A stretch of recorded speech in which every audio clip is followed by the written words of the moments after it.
Le second livre des Chroniques, chapitre 32. Après ces choses et ces actes de fidélité, parut Sankérib, roi d'Assyrie, qui pénétra en Juda et assiégea les villes fortes, dans l'intention de s'en emparer. Ézéchias, voyant que Sankérib était venu et qu'il se proposait d'attaquer Jérusalem, tint conseil avec ses chefs et ses hommes vaillants, afin de boucher les sources d'eau qui étaient hors de la ville. Et ils furent de son avis. Une foule de gens se rassemblèrent et ils bouchèrent toutes les sources et le ruisseau qui coule au milieu de la contrée. Pourquoi, disait-il, les rois d'Assyrie trouveraient-ils à leur arrivée des eaux en abondance? Ézéchias prit courage, il reconstruisit la muraille qui était en ruine et l'éleva jusqu'au tour, bâtit un autre mur en dehors, fortifia Milo dans la cité de David et prépara une quantité d'armes et de boucliers. Il donna des chefs militaires au peuple et les réunit auprès de lui sur la place de la porte de la ville. S'adressant à leur cœur, il dit « Fortifiez-vous et ayez du courage, ne craignez point et ne soyez point effrayés devant le roi d'Assyrie et devant toute la multitude qui est avec lui, car avec nous il n'y a plus qu'avec lui.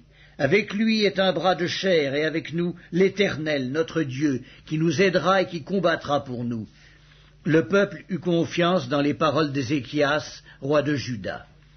Après cela, Sankérib, roi d'Assyrie, envoya ses serviteurs à Jérusalem, pendant qu'il était devant Lachis avec toutes ses forces.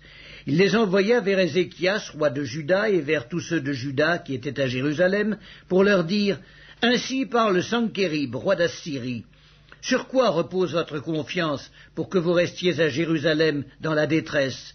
Ézéchias ne vous abuse-t-il pas pour vous livrer à la mort par la famine et par la soif, quand il dit « L'Éternel notre Dieu nous sauvera de la main du roi d'Assyrie » N'est-ce pas lui, Ézéchias, qui a fait disparaître les hauts lieux et les autels de l'Éternel, et qui a donné cet ordre à Juda et à Jérusalem? Vous vous prosternerez devant un seul autel, et vous y offrirez les parfums. Ne savez-vous pas ce que nous avons fait, moi et mes pères, à tous les peuples des autres pays? Les dieux des nations de ces pays ont-ils pu délivrer leur pays de ma main? Parmi tous les dieux de ces nations que mes pères ont exterminés, quel est celui qui a pu délivrer son peuple de ma main, pour que votre Dieu puisse vous délivrer de ma main? Qu'Ézéchias ne vous séduise donc point, et qu'il ne vous abuse point ainsi. Ne vous fiez pas à lui, car aucun dieu d'aucune nation ni d'aucun royaume n'a pu délivrer son peuple de ma main et de la main de mes pères. Combien moins votre Dieu vous délivrera-t-il de ma main? Les serviteurs de Sankérib parlèrent encore contre l'Éternel Dieu et contre Ézéchias son serviteur. Et il envoya une lettre insultante pour l'Éternel, le Dieu d'Israël, en s'exprimant ainsi contre lui. De même que les dieux des nations des autres pays n'ont pu délivrer leur peuple de ma main, de même le Dieu d'Ézéchias ne délivrera pas son peuple de ma main.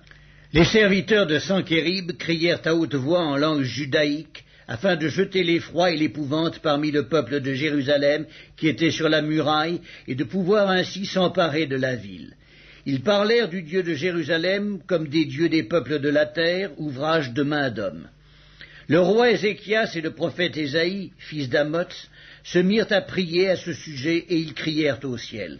Alors l'Éternel envoya un ange qui extermina dans le camp du roi d'Assyrie tous les vaillants hommes, les princes et les chefs, et le roi confus retourna dans son pays.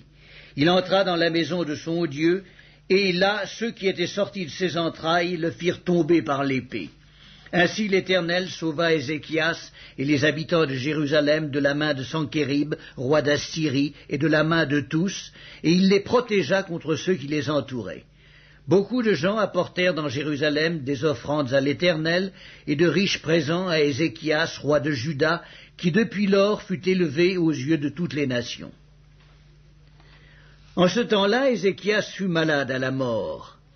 Il fit une prière à l'Éternel, et l'Éternel lui adressa la parole et lui accorda un prodige.